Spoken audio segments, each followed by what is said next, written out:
273 kelvin. আচ্ছা দেখো, এখানে হচ্ছে আমাদের এই ইনফরমেশনগুলো দেওয়া আছে। এরপর তোমাকে বলছে এসটিপিতে আয়তন নির্ণয় করতে বলছে। এসটিপিতে টেম্পারেচার হচ্ছে 0 ডিগ্রি সেলসিয়াস, তো 0 ডিগ্রি সেলসিয়াস মানে 273 কেলভিন। চাপ হচ্ছে কি 1 অ্যাটমসফিয়ার। তো এটা আমরা পাইলাম। এখন আমরা লিখতে পারি কি P1 V1 divided by T1 equal to হচ্ছে P2 V2 ডিভাইডেড বাই হচ্ছে T2। তাহলে আমরা দেখো এটাকে P1, এটা T1, এটা V1, এটা T2, এটা P2, আমাদের কি V2 এর মানটা বের করতে হবে। তাহলে V2 ইকুয়াল টু কী হবে বলো? P1 V1 T2, P1 V1 T2 divided by হবে T1 P2। তাহলে দেখো আমাদের P1 এর মান বসাও। P1 হচ্ছে কত? P1 হচ্ছে গিয়ে 0.95455। B1 এর মান কত? B1 এর মান 0.058। T2 এর মান কত? 273। T1 এর মান হচ্ছে 290। P2 এর মান হচ্ছে কত? 1। তাহলে হচ্ছে 0.95455 ইন্টু হচ্ছে গিয়ে 0.058 ইন্টু হচ্ছে গিয়ে 273 ভাগ হচ্ছে 290। তাহলে এখানে কত আসলো? 0.052, 0.0521 মিটার কিউব। তাহলে দেখো আমরা আয়তনটা পেয়ে গিয়েছি। বুঝছো বিষয়টা? আমাদের হচ্ছে প্রথমত শুষ্ক গ্যাসের চাপটা বের করছি কোথায়? আমরা ডাল্টনের আংশিক চাপ সূত্রটা যেখানে পড়েছিলাম, যেখানে আমাদের ছিল শুষ্ক গ্যাসের চাপ ইকুয়াল টু হচ্ছে আর্দ্র গ্যাসের চাপ মাইনাস হচ্ছে জলীয় বাষ্পের চাপ। সো এখানে পানির চাপ তোমার দেওয়া আছে। পানির চাপ থেকে জলীয় বাষ্পের চাপটা যদি তুমি বিয়োগ করো তাহলে শুষ্ক গ্যাসের চাপ পাবো। তো সেই চাপটাকে আমরা পিয়ন ধরলাম এবং ওখানে হচ্ছে টেম্পারেচার দেওয়া ছিল একটা 17 ডিগ্রি সেলসিয়াস টেম্পারেচার। 17 ডিগ্রি সেলসিয়াসটাকে আমরা টিয়ন ধরলাম। এরপর দেখো ওখানে আমাদের বিয়নের মানটা দেওয়া ছিল। এরপর দেখো আমাদের এসটিপিতে নির্ণয় করতে বলছে আয়তন। তো এসটিপিতে আমরা হচ্ছে গিয়ে টেম্পারেচার জানি হচ্ছে গিয়ে 273 কেলভিন, চাপ জানি 1 অ্যাটমসফিয়ার। এক্ষেত্রে আমরা V2 এর মানটা পেয়ে যাব। এরপরে দেখো আমাদের হচ্ছে গিয়ে V2 এর মানটা বের করার পর আরেকটা জিনিস নির্ণয় করতে বলছে, সেটা হচ্ছে গিয়ে ওই গ্যাসটার শুষ্ক গ্যাসটির ভর নির্ণয় করতে বলছে। তাহলে শুষ্ক গ্যাসটির ভর যদি ক্যালকুলেশন করতে যাও, তাহলে শুষ্ক গ্যাসের ভর যদি ক্যালকুলেশন করতে যাও, এম এর মান যদি বের করতে যাও, তাহলে শুষ্ক গ্যাসের হচ্ছে গিয়ে পিবি সমান এনআইটি, এম এর মানটা যদি বের করতে যাই আমরা, হাইড্রোজেন তো, তাই না? হ্যাঁ, তাহলে হচ্ছে এখানে ভর বলতে হচ্ছে গিয়ে আণবিক ভর কিন্তু বের করতে বলে না, ডাব্লুর মানটা বের করতে বলছে। শুষ্ক গ্যাসটা আমাদের কি ছিল বলো? শুষ্ক গ্যাসটা ছিল আমাদের হাইড্রোজেন। তাহলে পিবি ইকুয়াল টু কত? ডাব্লু ডিভাইডেড বাই এমআইটি লেখা যায়। তাহলে দেখো এখন ডাব্লুর মানটা আমরা বের করতে হবে। তাহলে ডাব্লু ইকুয়াল টু হবে পিবিএম ডিভাইডেড বাই আইটি। তাহলে শুষ্ক গ্যাসের চাপটা আমাদের কত ছিল? শুষ্ক গ্যাসের চাপটা আমরা পেয়েছি 0.95455। আয়তনটা কত ছিল? আয়তনটা হচ্ছে শুষ্ক গ্যাসের 0.058। এম এর মান হচ্ছে কত? হাইড্রোজেন H2, H2 মানি কত? আণবিক ভর হচ্ছে 2 ডিভাইডেড বাই আরটি 0.0821। টি এর মান কত? 290। সেটা যদি আমরা ক্যালকুলেশন করি 0.95455 ইন্টু হচ্ছে গিয়ে 0.058 ইন্টু হচ্ছে গিয়ে 2 ভাগ হচ্ছে 0.0821 ইন্টু হচ্ছে 290। এটা যদি ক্যালকুলেশন করি আমরা ভরের পরিমাণটা হচ্ছে গিয়ে ইনভার্স আকারে পেলাম কেন? 4.W=4.65 ইন্টু হচ্ছে 10⁻³ গ্রাম পেলাম। 4.69, এটা তো মিলছে। ইনভার্স আকারে কেন আসলো? হাইড্রোজেন গ্যাসই তো সংগ্রহ করা হয়েছে, পানির ভিতরে হাইড্রোজেন গ্যাস সংগ্রহ হয়েছে, এটাই তো হওয়ার উচিত। এটাই অ্যান্সার হবে। দেখো ডাব্লুর মান এটাই হবে। এখানে দেখো আমাদের হচ্ছে গিয়ে স্যার বলো। স্যার আমি তো অন্য নিয়মে করছি, কিন্তু আমার ওই নিয়মটার অ্যান্সার তো আসছে, কি নিয়মে বইয়ের সাথে করছো? মিলছে। কি নিয়মে করছো? স্যার স্যার আমি ওই যেটা সূত্র আছে না, n is equal to V by n, এইখান থেকে এন এর মান বের করছি, তারপর ওইখান থেকে এম ইকুয়াল টু কি লিখছো? ডাব্লিউর মান এম বের করছি। এম ইকুয়াল টু কি লিখছো? Sir n n n equal to V by n A, মানে অ্যাভোগাড্রোর সংখ্যা, ওই যেটা সূত্র আছে না ওইটা। এই এই সূত্র জি নাকি বল? স্যার, ওইখান থেকে ওইখান থেকে মূল সংখ্যা বের করে তারপর মানে ভরটা বের করছি, এই সূত্র কোথায় ডাব্লুটা বের পাইছো? এই করছি। সূত্র কোথায় পাইছো? n equal to B by n A মানে সূত্রটা আবার বলো। Sir sir n equal to, আমি বলতে চাইছি যে n equal to V by 22.4, ওই যেটা লিটারের একটা সূত্র আছে ও না, আচ্ছা, ওইটা এই যে দিয়ে বের ছোট করছি। হাতের n সমান v ডিভাইডেড বাই 22.4, এটা। জি স্যার, এখানে ওইখান থেকে ভি এর মানটা ভি এ বসে আর মূল সংখ্যাটা বের করছি, আর মূল সংখ্যাটা ওইখান থেকে ডাব্লু বাই এম বের করছি। তাতে আসে আসে আচ্ছা দাঁড়াও, তাহলে সেটা আসলে দেখি কি আসে। হ্যাঁ, এইভাবে করলে হওয়ার কথা। n equal to V divided by 22.4 যদি লিখি, আমাদের ওটা তো শুষ্ক গ্যাসেরই হচ্ছে আয়তন পেয়েছিলাম 0.0521 ডিভাইডেড বাই হচ্ছে 22.4। তাহলে আমাদের অ্যান্সার কত আসবে? 0.0521 ভাগ হচ্ছে 22.4। তাতে অ্যান্সার আসে গিয়ে আমাদের 2.3326 ইন্টু হচ্ছে 10 ইনভার্স এটা। এখন n ইকুয়াল টু আমরা w ডিভাইডেড বাই m যদি লিখি, তাহলে w ইকুয়াল টু হবে এন এম।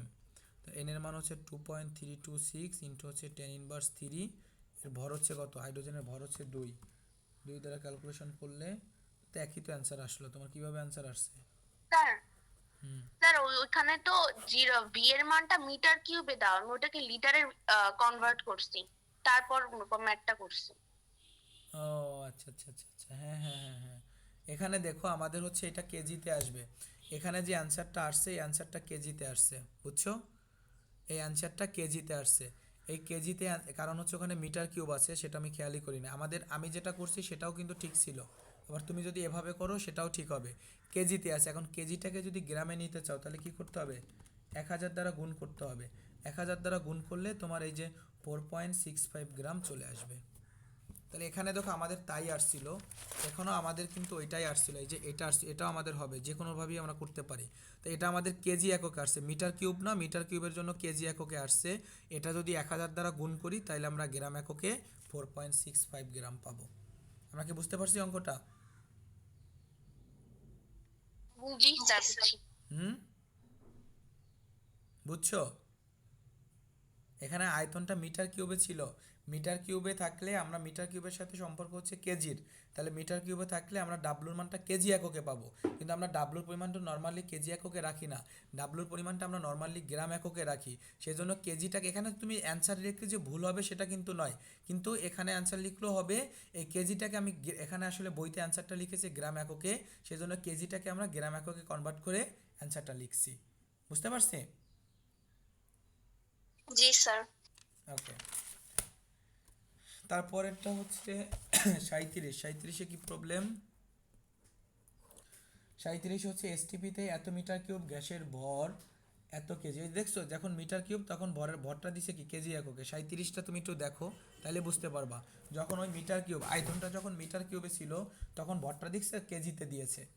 এখন বলছে এসটিপিতে এটা দেওয়া আছে, এসটিপিতে এত মিটার কিউব গ্যাসের ভর এত কেজি, 27 ডিগ্রি সেলসিয়াস তাপমাত্রা এত কিলোমিটার চাপে এত গ্যাসের ভর কত?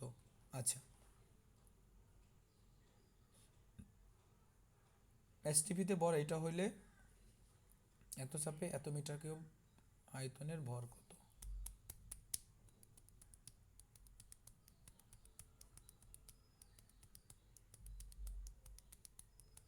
দুইটা ভরের সাথে কম্পেয়ার করতে হবে না?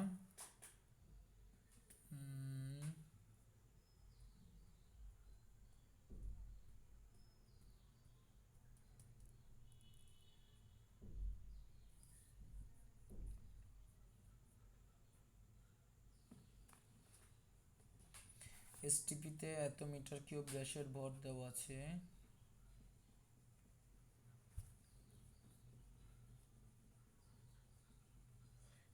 চাপ তাপ দেওয়া আছে, চাপ আয়তন।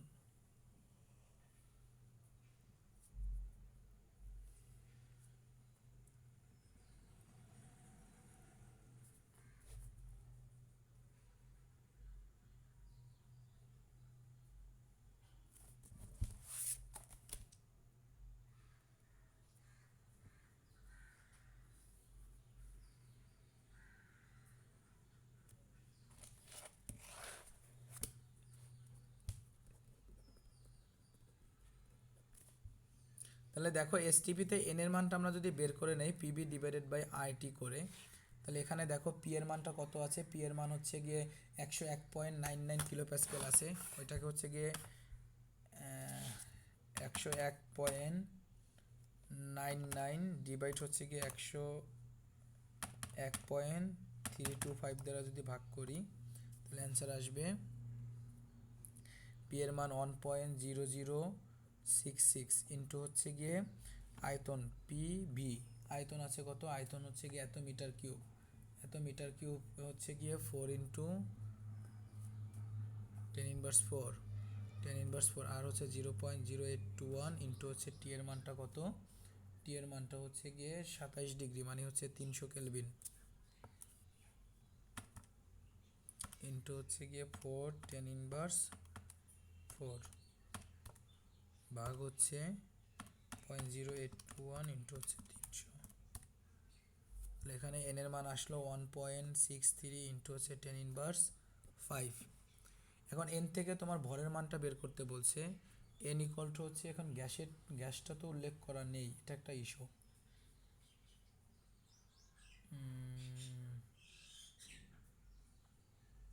আচ্ছা এই প্রবলেমটা রেখে দাও, এটা একটু দেখতে হবে, আমরা টাইম নষ্ট না করি, এটা আমরা রেখে দেই, এটা একটু দেখে নেক্সট ক্লাসে করাবো। আমরা এইটা চলে যাও, আরও 10টা এইচডাব্লিউ ছিল সেখানে চলে যাও। 37 নাম্বারটা আমাদের থাকলো, 37 নাম্বারটা আমরা একটু টাইম লাগবে করতে, একটু চিন্তা করতে হবে। 37 নাম্বারটা আমরা নেক্সট ক্লাস ইনশাল্লাহ করাবো। যাও অপার পেজে চলে যাও, অপার পেজে হচ্ছে 10টা ছিল, অপার পেজে 10টার স্যার ঘটনা বলো। 27 পেজের শ্রেণীর কাজটা আজকে দেখাবেন বলছিলেন। 27 পেজের শ্রেণীর কাজটা, কোন শ্রেণীর কাজটা? ও আচ্ছা, ওই যে আংশিক চাপের ওইটা, ওই যে সাধারণ বায়ুমণ্ডল চাপে গ্যাসের আংশিক চাপের মানগুলো ক্রমবর্ধমান, আচ্ছা এটা আমার মনে ছিল না, এটা আমাদের নেক্সট দিন, আর তুমি একটু আমাকে মনে করাই দিও তো, হচ্ছে এটা আমার মনে ছিল না দেখতে, এটার কথা বলছো না, ওই যে আংশিক চাপের ক্রমবর্ধমান এটা বলতেছো? হ্যাঁ স্যার। আচ্ছা এটা আমার মনে ছিল না দেখতে, এটা আমার একটু মনে করাই দিও, কালকে আমার একটু মনে করাই দিও, বুঝছো? Okay sir. রাতের বেলায় মনে করাই দিবা, হ্যাঁ রাত 10টার পর মনে করাই দিবা। ঠিক আছে স্যার। ওকে, এরপর হচ্ছে গিয়ে আমাদের হচ্ছে ইয়াতে চলে যাই, 32 পৃষ্ঠা চলে যাই, 32 পৃষ্ঠার প্রবলেমগুলো বলো, কুইক বলো, কুইক, যে কটা সলভ করতে পারি করি, ক্লাস কিন্তু প্রায় 53 বেজে গেছে। আমি 1 নাম্বারটা পারি নাই। 1 নাম্বারটাই আমরা পারি নাই নাকি? হুম, 1 নাম্বারটাই পারি নাই নাকি, কি বললাম? স্যার আমি একটু চেক করে নেই কোনটার এক। একটু চেক করে বসবা না? স্যার আমার সাথে প্রবলেম আছে। 7-এর আগে প্রবলেম নাই, একে একে কি বলছে দেখো, একে বলছে যে 25 ডিগ্রি সেলসিয়াস তাপমাত্রায় আর হচ্ছে গিয়ে 250 মিলিমিটার মার্কারি চাপে 400 সিসি নাইট্রোজেন, 700 মিলিমিটার চাপে 600 সিসি অক্সিজেন এবং এত মিলিমিটার চাপে এত সিসি হাইড্রোজেন নিয়ে তাদেরকে একটি 2500 সিসি শূন্য পাত্রে মিশানো হলো, মানে 3টা গ্যাস একত্রে রাখা হলো একই তাপমাত্রায় এবং 30 ডিগ্রি সেলসিয়াস তাপমাত্রায়, ওই মিশ্রণের চাপ কত হবে সেটা তোমাকে নির্ণয় করতে বলা হয়েছে, তাই না? তাহলে এখন দেখো আমরা নর্মালি বয়েলের সূত্র অনুসারে যদি চিন্তা করি, বয়েলের সূত্র অনুসারে আমরা জানি কি পি ওয়ান ইকুয়াল টু হচ্ছে বি ওয়ান ইকুয়াল টু হচ্ছে পি টু ভি টু। তাহলে দেখো আমাদের গ্যাস মিশ্রণের মোট চাপটা কত ছিল, 2500 ছিল না? আমরা একটা একটা করে বের করব। আমরা প্রথমত যদি হচ্ছে নাইট্রোজেন দেওয়া আছে, নাইট্রোজেনের জন্য যদি চিন্তা করি, নাইট্রোজেনের জন্য চিন্তা করলে তাহলে নাইট্রোজেনের চাপটা আমরা বের করব, তো গ্যাস মিশ্রণের চাপ সেটাকে আমরা পি ধরলাম, সেটাকে আমরা পি ধরলাম, ওকে? আচ্ছা মনে করো সেটাকে আমরা পি ওয়ানই ধরলাম, আর অন্যগুলো ডিরেক্টলি লিখি। আর নাইট্রোজেনের আমাদের কত ছিল, চাপ ছিল হচ্ছে গিয়ে আমাদের 250 মিলিমিটার মার্কারি এবং হচ্ছে 400 সিসি, তাহলে হচ্ছে পি ওয়ানের মান কত হবে নাইট্রোজেনের জন্য, দেখো 250 ইন্টু হচ্ছে গিয়ে 400 ডিভাইডেড বাই হচ্ছে 2500, তাহলে 250 ইন্টু হচ্ছে গিয়ে 400 ভাগ হচ্ছে 2500, তাতে আসে কত 40 মিলিমিটার মার্কারি। তাহলে হচ্ছে মিশ্রণে হচ্ছে না ইয়ার চাপটা হচ্ছে 40 মিলিমিটার মার্কারি, ওকে? এটুকু বুঝছি আমরা। এরপরে দেখো নাইট্রোজেনের পরে আমরা যদি হচ্ছে অক্সিজেন চিন্তা করি, অক্সিজেনের জন্য আমরা চাপটা তোমার পি2 ধরলাম, পি2 হচ্ছে গিয়ে ইন্টু এদের মিশ্রণের চাপ তো 2500ই, এখন ওর হচ্ছে নিজস্ব চাপ ছিল কত 700 ইন্টু আয়তন কত ছিল 600, তাহলে এখান থেকে পি টু এর মানটা যদি বের করতে যাও 700 ইন্টু হচ্ছে 600 ডিভাইড হচ্ছে কত 2500, তাহলে হচ্ছে 700 ইন্টু হচ্ছে 600 ভাগ হচ্ছে 2500, তাতে কত আসে 168 মিলিমিটার মার্কারি চাপ। এরপরে কে আছে বলো, এরপর আছে হাইড্রোজেন।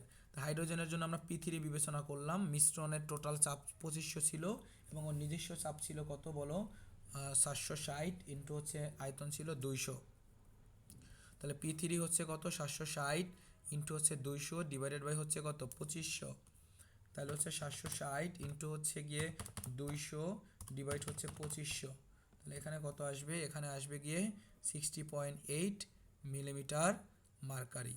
এখন মোট চাপ তোমার কাছে ক্যালকুলেশন করতে বলছে, মোট চাপ হবে কি সকল চাপগুলো সমষ্টি 168 প্লাস হচ্ছে 60.8 প্লাস হচ্ছে 168 প্লাস হচ্ছে 40, তাহলে আমাদের কত আসলো 268.8 মিলিমিটার মার্কারি চাপ। 268.8 মিলিমিটার মার্কারি চাপ আমরা হচ্ছে পেলাম। এখন তোমাকে নির্ণয় করতে বলছে আরও একটা জিনিস অ্যাট এ টাইম, আমরা এতটুকু বুঝছি কিনা বলো। জি স্যার। আচ্ছা, এটাকে তুমি চাইলে হচ্ছে গিয়ে কিভাবে করতে পারি বলো, এটাকে চাইলে এভাবে না পেঁচিয়ে আমরা কিভাবে করতে পারি। ক্লিয়ারলি যদি তুমি গ্যাস মিশ্রণের চাপটা ক্যালকুলেশন করতে চাও, আমরা মিশ্রণের চাপ কিভাবে করতাম বলো, মোট আয়তনটা যেহেতু দেওয়া আছে তাহলে হচ্ছে আমরা এভাবে করতাম না, P1 V1 প্লাস হচ্ছে P2 V2 প্লাস হচ্ছে গিয়ে কি P3 B3 ডিভাইডেড বাই কি টোটাল আয়তন। জি। টোটাল আয়তন কত আছে 2500, আর P1 এর মান কত আছে দেখো এখানে আছে গিয়ে হচ্ছে 250 ইন্টু হচ্ছে গিয়ে 400 প্লাস হচ্ছে কত দেখো 700 ইন্টু হচ্ছে গিয়ে 600 প্লাস হচ্ছে গিয়ে আমাদের 760 ইন্টু হচ্ছে কত 200। তুমি চাইলে এভাবেও এটাকে করতে পারো খুব সহজে, আমি ভিন্ন ভিন্নভাবে বের করে তারপর একবার করে দেখালাম, আর একসাথেও তুমি চাইলে করে দেখাতে পারো। 700 ইন্টু হচ্ছে গিয়ে 600 প্লাস হচ্ছে গিয়ে 760 ইন্টু হচ্ছে গিয়ে 200 ডিভাইড হচ্ছে কত 2500, তাতে দেখো আমাদের এই সেম অ্যান্সারটাই আসবে 268.8 মিলিমিটার মার্কারি চাপ। ওকে, তাহলে দেখো এখন এইটা তুমি নর্মালি 25 ডিগ্রি সেলসিয়াসের জন্য পেয়েছো তাই না, তাহলে temperature 25 degree Celsius, 25 degree Celsius মানে 298 কেলভিন, তখন চাপের মানটা P1 ধরো 268.8 মিলিমিটার মার্কারি পেয়েছো। এখন টেম্পারেচারটাকে তোমাকে নিতে বলতেছে 30 ডিগ্রি, তো T2 এর মান তখন কত হবে 303 কেলভিন, এবং তোমাকে হচ্ছে তখন P2 এর মানটা বের করতে বলছে। তাহলে আবার আমরা P1 ডিভাইডেড বাই হচ্ছে T1 ইকুয়াল টু হচ্ছে P2 ডিভাইডেড বাই T2 লিখতে পারি, তাহলে হচ্ছে P2 ইকুয়াল টু হবে কি P2 ইকুয়াল টু হবে গিয়ে T2 P1 ডিভাইডেড বাই হচ্ছে T1। T2 এর মান আছে কত দেখো 303, P1 এর মান আছে কত 268.8, T1 এর মান আছে কত 298। তাহলে দেখো এর সাথে হচ্ছে আমরা 303 গুণ করব, ভাগ করব কত দ্বারা 298 দ্বারা, তাতে আমাদের কত আসবে 273.31 মিলিমিটার মার্কারি চাপ। আমরা কি বুঝতে পারছি অঙ্কটা? তুমি মিশ্রণের চাপটা এভাবে একবারেও করতে পারো, এরপর তোমার এটা নর্মালি ওখানে যে নর্মাল 25 ডিগ্রি সেলসিয়াস টেম্পারেচারে দেওয়া আছে, 25 ডিগ্রি সেলসিয়াস টেম্পারেচারে দেওয়ার পর তোমাকে বের করতে বলছে 30 ডিগ্রি সেলসিয়াসের জন্য কতটুকু হবে সেটা, তাহলে আমরা নর্মালি 30 ডিগ্রি সেলসিয়াসে কতটুকু হবে সেটাও ফাইনালি পেয়ে যাব। আমরা কি বুঝতে পারছি? জি স্যার। ওকে, তারপরে হচ্ছে আমাদের কোনটা প্রবলেম আছে, 1 থেকে 6 এর ভিতর আর কোনো প্রবলেম আছে? স্যার 4 মিলেনি। কয় নাম্বার বলো, কয় নাম্বার? আমি শুনি না, আবার বলো। স্যার আমার 5 মিলে নাই, আর কে জানি 4 বললো। 4 বলছে না? স্যার আর 4। 4-এ কি বলছে দেখো, একটা গ্যাস মিশ্রণের আয়তন এত পার্সেন্ট নাইট্রোজেন, এত পার্সেন্ট অক্সিজেন এবং 40% হিলিয়াম আসে। মিশ্রণের চাপ এত মিলিমিটার মার্কারি হলে আংশিক চাপগুলো নির্ণয় করতে বলছে, প্রত্যেকটার আংশিক চাপ নির্ণয় করতে বলছে। তাই এত পার্সেন্ট নাইট্রোজেন মানে কি, এত পার্সেন্ট আংশিক চাপের জন্য পি অফ নাইট্রোজেন যদি বের করতে যাও তাহলে ওখানে 25% নাইট্রোজেন মানে কি 0.25, আর মিশ্রণের মোট চাপ কত ছিল বলো, মিশ্রণের মোট চাপ ছিল হচ্ছে 760। 700। এভাবে প্রত্যেকটা বের করবা। তারপর পি অফ হাইড্রোজেন, হাইড্রোজেন না না পি অফ অক্সিজেন নাকি এর পরেরটা, অক্সিজেন কত ছিল, অক্সিজেন ছিল হচ্ছে 35% মানে 0.35 ইন্টু হচ্ছে 760। এরপর হচ্ছে কে ছিল বলো, এরপর হচ্ছে হিলিয়াম ছিল, হিলিয়াম। তাহলে 0.40 ইন্টু হচ্ছে 760। তাহলে এখন এখানে প্রত্যেকটার আংশিক চাপ বের হয়ে যাবে। এরপরে আংশিক চাপ বের করার পর আংশিক চাপ এটাই তো বের করতে বলছে, এতটুকুই তো বের করতে বলছে, জাস্ট এখন তুমি গুণ করে দিবা তাহলে হয়ে যাবে। 760 গুণ হচ্ছে জি গিয়ে স্যার, বুঝতে পারছি, আর লাগবে না। 0.25, তাহলে এখানে 190 আসবে। তারপর হচ্ছে গিয়ে 0.35 ইন্টু হচ্ছে 760, এখানে আসবে 266। তারপর হচ্ছে গিয়ে 0.40 ইন্টু হচ্ছে গিয়ে 760, এখানে 304। আসবে 304। তাহলে প্রত্যেকটার আংশিক চাপ বের হয়ে যাবে। এরপর কোনটা বললা, 6 না 5? স্যার 5। 5। 5-এ কি বলছে যে একটা অক্সিজেন সিলিন্ডারে গ্যাসের চাপ এত অ্যাটমসফিয়ার, 1/3 আয়তনের, আর একটা অক্সিজেনের সিলিন্ডারের চাপ এত। আচ্ছা, ওর যে আগের যে অক্সিজেনের যে সিলিন্ডারের যে আয়তনটা ছিল, ওর 1/3 আয়তনের একটা অক্সিজেন সিলিন্ডারের চাপ আছে 1.1 অ্যাটমসফিয়ার। এখন সিলিন্ডার দুটিকে যুক্ত করলে মিশ্রণের চাপ নির্ণয় করতে বলছে। তাহলে দেখো, প্রথমটার আয়তন, প্রথমটির আয়তন আমরা যদি হচ্ছে গিয়ে মনে করে নিলাম আয়তন যদি থ্রাইস বি হয়, তা দ্বিতীয়টির আয়তন কত হবে বলো? দ্বিতীয়টির আয়তন হবে কি শুধু বি। কারণ কি বলছে, এর 1/3, 3/1 তাহলে এই 3b-কে যদি 3টা ভাগ করি তাহলে আমরা একটা বি পাই। আমরা বুঝতে পারছি কিনা বলো? জি স্যার। ওকে, তাহলে এখন দেখো আমাদের হচ্ছে গিয়ে প্রথমটার চাপ কত ছিল বলো? প্রথমটার চাপ ছিল হচ্ছে গিয়ে 10.3, তাই না? তাহলে আমরা লিখতে পারি P1 প্লাস হচ্ছে P2 divided by B equal P equal to মিশ্রণের চাপ ইকুয়াল টু, এটা জানি। তাহলে P1 এর মান কত আছে বলো? P1 এর মান আছে গিয়ে 10.3 10 নাকি? to the power 3। 10.3 নাকি? ইন্টু হবে কত? Thrice B. প্লাস P2 এর মান জি কত স্যার। আছে? 1.1 ইন্টু হবে কি বি। আর টোটাল আয়তন কত ছিল? টোটাল আয়তন ছিল হচ্ছে গিয়ে থ্রাইস বি প্লাস বি, নাকি? বুঝছো না বুঝো নাই? জি স্যার, বুঝছি। আচ্ছা, এখন দেখো এই দুইটা টার্ম থেকে আমাদের কি বি কমন যায় না? বি কমন গেলে থাকে কি 10.3 ইন্টু হচ্ছে 3 প্লাস হচ্ছে 1.1। তো এখানে আমাদের দেখো এই ভি কাটা যায়, তাহলে আমাদের কত হয়? 10.3 ইন্টু হচ্ছে 3 প্লাস হচ্ছে গিয়ে 1.1 ভাগ হচ্ছে গিয়ে 4, তাহলে অ্যান্সার আসে কত? 8। পি এর মান কত আসলো? 8 অ্যাটমসফিয়ার চলে আসলো। বুঝতে পারছি? জি স্যার। ওকে, তারপর আচ্ছা এই 5টাই থাকুক আজকে, হ্যাঁ? নেক্সট দিন হচ্ছে 6 থেকে দেখাবো। ওকে, এখন নেক্সট দিন 6 থেকে দেখাবো। শুধু এইটা না, তোমাদের আগের দিন আমি কোনো SW দেই নাই। আজকে তোমাদের এখানের 11 থেকে আমাদের বাকি থাকলো কি 5 পর্যন্ত হয়েছে, তাহলে আমাদের আগের 6 থেকে 10 পর্যন্ত বাকি আছে, আর আগের হচ্ছে 37 নাম্বারটায় প্রবলেম আছে, এই কয়টা বাকি এখনও। ওকে, এরপরে তোমাদের নিউ এইচডাব্লিউ থাকবে 11 থেকে, এখানে কতগুলো অঙ্ক আছে? 26টা না? 11 থেকে 26 পর্যন্তই থাকবে। যতগুলো অঙ্ক পারো করবা, যতগুলো পারো না দেখবো আমরা। ঠিক আছে, এই হচ্ছে কথা। তাহলে আমরা অবশ্যই হচ্ছে 11 থেকে 26 পর্যন্ত অঙ্কগুলো করব। ওকে, এটা জি হচ্ছে স্যার। এইচডাব্লিউ। ওকে, ঠিক আছে, তাইলে আর কিছু আছে? আমরা নেক্সট ক্লাস ইনশাল্লাহ করব। এখন নেক্সট ক্লাস হচ্ছে কি, আমরা কালকে কি একটা ক্লাস করতে পারি রাতের বেলা?